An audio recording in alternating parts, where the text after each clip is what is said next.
जी, तो हमने इसका 1 एंड जो 3 था वो किया। अब आप मैंने बोर्ड के ऊपर जो बाकी 4 और 5 लिख दिया। इसमें से मैंने 2 छोड़ दिया, वो आपको सॉल्व करेंगे, बाकी हम इंशाल्लाह यहाँ पे सॉल्व करते हैं। ठीक है, तो 4 पे आ जाता है a shopkeeper gains profit.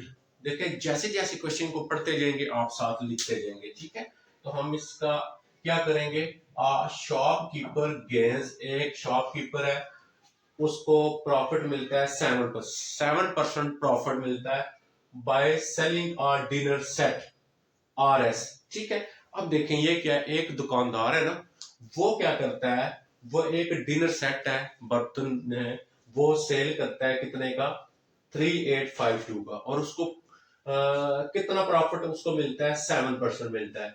If he sell it for S, अगर वो इतने का बेचता है तो फाइंड प्रॉफिट परसेंटेज।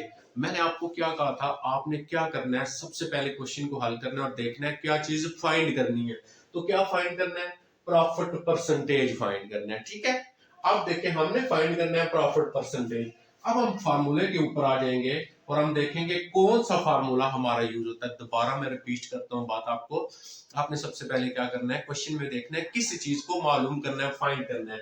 तो आपने फाइंड क्या करना है, प्रॉफिट और परसेंटेज। अब दो फार्मूले प्रॉफिट के, एक प्रॉफिट परसेंटेज का, एक प्रॉफिट है। अब हमने फाइंड करना है प्रॉफिट परसेंटेज। इसका मतलब ये हुआ कि हमें ये जो फार्मूला है ना, इसको हमें यूज करना पड़ेगा, ये वाला। उसके बाद सेकंड चीज मैंने आपको बताई थी कि उस फार्मूले के अंदर देखना है क्या क्या दिया हुआ है और क्या क्या नहीं।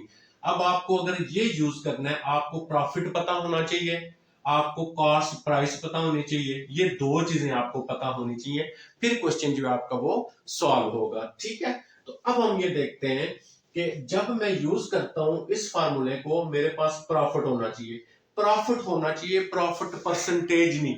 उसने क्वेश्चन में प्रॉफिट परसेंटेज दिया हुआ है, प्रॉफिट नहीं दिया हुआ। ठीक है, तो इसका मतलब ये हुआ कि उसने क्वेश्चन के अंदर प्रॉफिट नहीं दिया हुआ, हमें पहले प्रॉफिट फाइंड करना पड़ेगा। तो प्रॉफिट कैसे फाइंड होगा, प्रॉफिट फाइंड होगा cell price minus cost price से।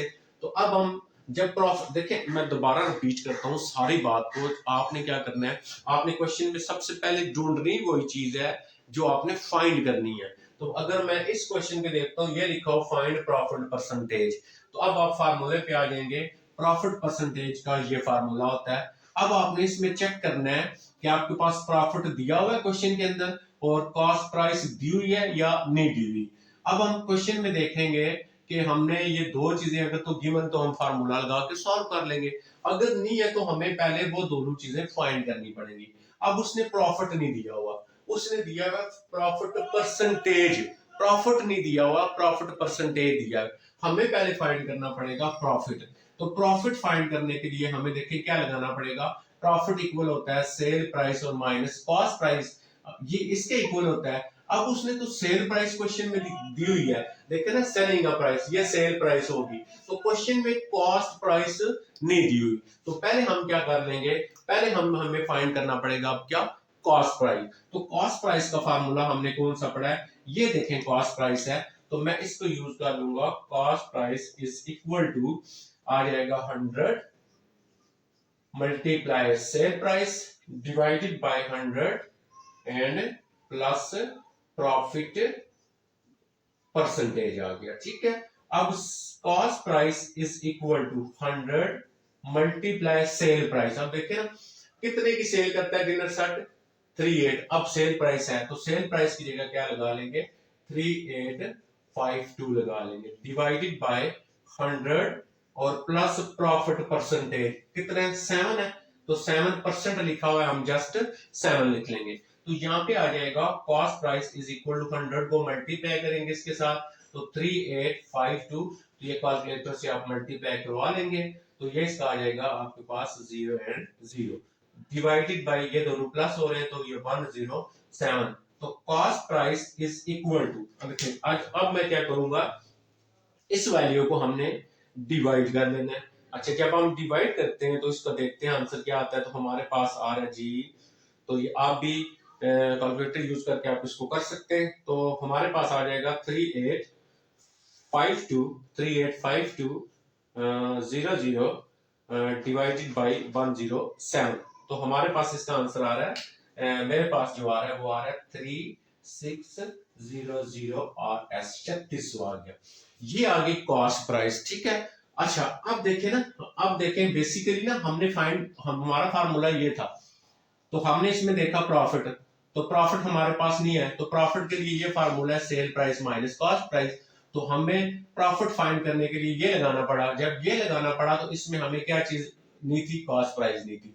अब मैं यहाँ पे लिख लूंगा प्रॉफिट, अब मैं यहाँ पे लिखूंगा प्रॉफिट, प्रॉफिट इक्वल, प्रॉफिट किसके इक्वल होता है, sell price minus cost price. तो sell price minus cost price, तो ये हमारे पास सेल प्राइस क्या है।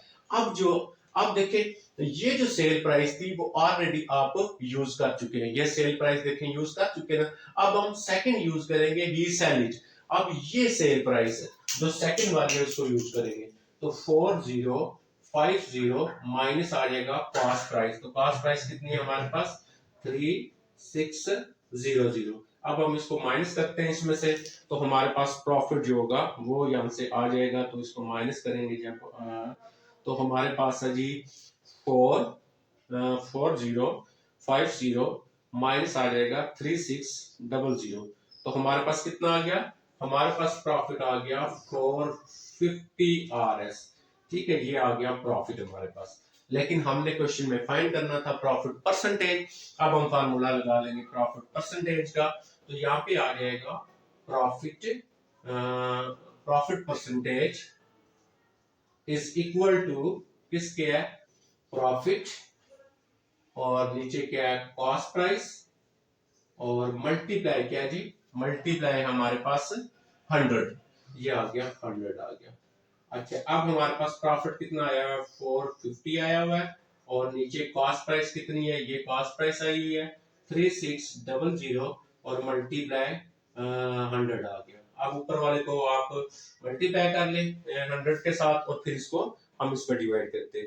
तो मैं यहाँ पे इसका सारा सॉल्व करके बता देता हूँ आपको। 45 आ जाएगा और 000 और इसको डिवाइड करेंगे 3600 के ऊपर, तो ये आ गया हमारे पास 12.5% आ गया। क्लियर हो गया मेरे ख्याल में, आपको बात समझ आ गई होगी हमने इसको कैसे सॉल्व किया। तो नेक्स्ट चलते हैं हम, क्वेश्चन नंबर जो है हमारा पास 5 जो है बहुत ही इंपॉर्टेंट क्वेश्चन है पेपर के लिए, अक्सर पेपर में आता है।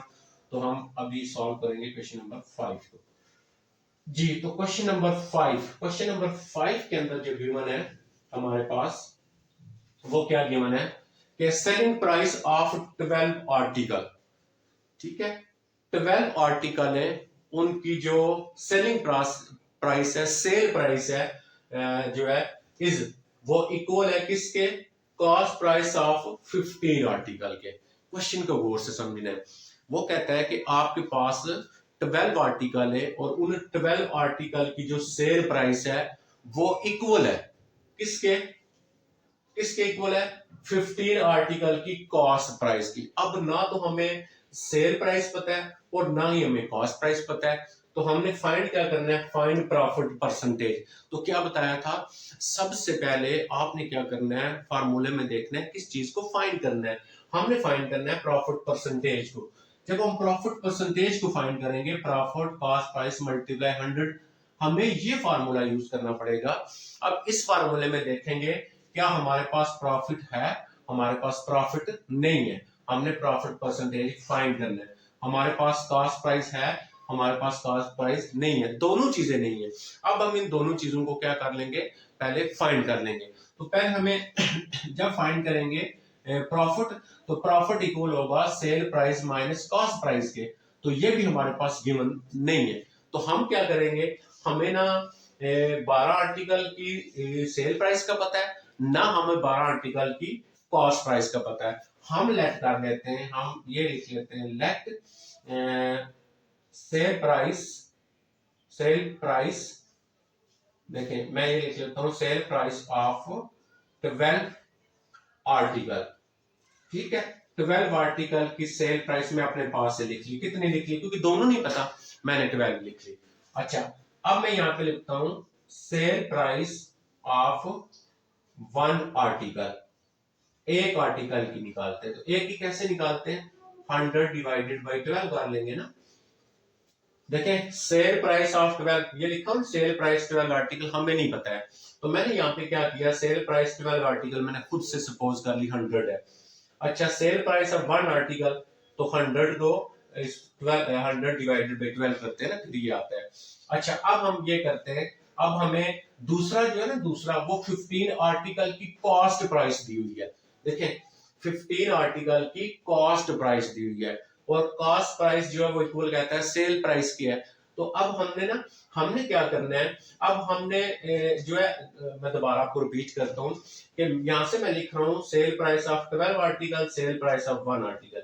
अब मैं यहाँ पे लिख लूंगा सेल प्राइस ऑफ 15 आर्टिकल्स, ठीक है, ये ऐसे लगा देना सर, 15 आर्टिकल्स। अब 15 आर्टिकल की कैसे निकालेंगे, मल्टीप्लाई 12 कर देंगे। यानी यहाँ पे थोड़ा सा मैंने चेंज कर दिया है, यहाँ पे मैंने किया selling price of 12 article, selling price, sale price of 12 article, sale price of 1 निकाल ली। अब सेल प्राइस ऑफ 15 आर्टिकल की निकाल ली, क्योंकि आगे दूसरा जो है ना वो 15 है आपके पास। अच्छा इसको हम सॉल्व करते हैं। अच्छा इसको सॉल्व करते हैं तो हम क्या करेंगे, ऊपर 100 को मल्टीप्लाई करेंगे 15 के साथ और डिवाइड करेंगे 12 के ऊपर। तो यहाँ पे हमारे पास 15 को हम मल्टीप्लाई करेंगे 100 के साथ, और इसको हम डिवाइड कर लेंगे 12 के साथ, तो हमारे पास आ जाएगा 125। ये क्या आ गई हमारे पास, ये आ गई सेल प्राइस, ठीक है, ये आ गई हमारे पास सेल प्राइस। दोबारा देखें, क्वेश्चन में फाइंड क्या चीज करनी है, प्रॉफिट परसेंटेज। प्रॉफिट परसेंटेज का फार्मूला क्या होता है, प्रॉफिट कॉस्ट प्राइस मल्टीप्लाई 100। तो अब वो प्रॉफिट हमारे पास नहीं था क्वेश्चन में, देखे ना क्वेश्चन में प्रॉफिट नहीं है, हमने क्या करना है, प्रॉफिट फाइंड करना है। तो प्रॉफिट फाइंड कैसे होता है, sell price minus cost price. तो सेल प्राइस तो हमने निकाल ली, देखें सेल प्राइस हमने निकाल ली ना ये। अच्छा अब हम यहाँ पे मैं ये लिखता हूं, let cost price is equal to 12, cost price is equal to 100। क्यों 100 है, क्योंकि सेल प्राइस और कॉस्ट प्राइस इक्वल है। जब आपने सेल प्राइस 100 लिखी है तो कॉस्ट प्राइस भी तो 100 होगी, इक्वल है दोनों आपस में। तो अब हमारे पास मैंने ये सेल प्राइस फाइंड कर लिया, अब मैं फाइंड करूंगा प्रॉफिट। तो यहाँ पे आ जाएगा प्रॉफिट इज इक्वल टू, किसके इक्वल होता है, sell price minus cost price, cell price minus cost price. अब सेल प्राइस कितनी है, ये 125 है, और कॉस्ट प्राइस कितनी है, देखें ये 100 हमने ली थी, इसको माइनस किया 25 आ गया प्रॉफिट। अब हमारा जो हमने फाइंड करना था, वो फाइंड क्या करना था, फाइंड प्रॉफिट परसेंटेज। अब हम ये फार्मूला लगा लेंगे। तो यहाँ पे आपने पहले फार्मूला लिखना है, मैं इसको सॉल्व करने लगूंगी। Profit percentage is equal to, ये फार्मूला लिखना है सारा, ऊपर आ जाएगा प्रॉफिट। तो प्रॉफिट कितना आया हुआ है, 25 आया हुआ है। नीचे क्या आएगा, नीचे आएगा कॉस्ट प्राइस, तो कॉस्ट प्राइस तो 100 है, और मल्टीप्लाई 100 हो गया, तो ये आपस में कैंसिल हो गए, तो ये हमारे पास आ जाएगा 25%। ठीक है, मुझे उम्मीद आपको ये दोनों क्लियर हो गए होंगे। अब हम चले जाते हैं 6 एंड 7 एंड 8 की तरफ।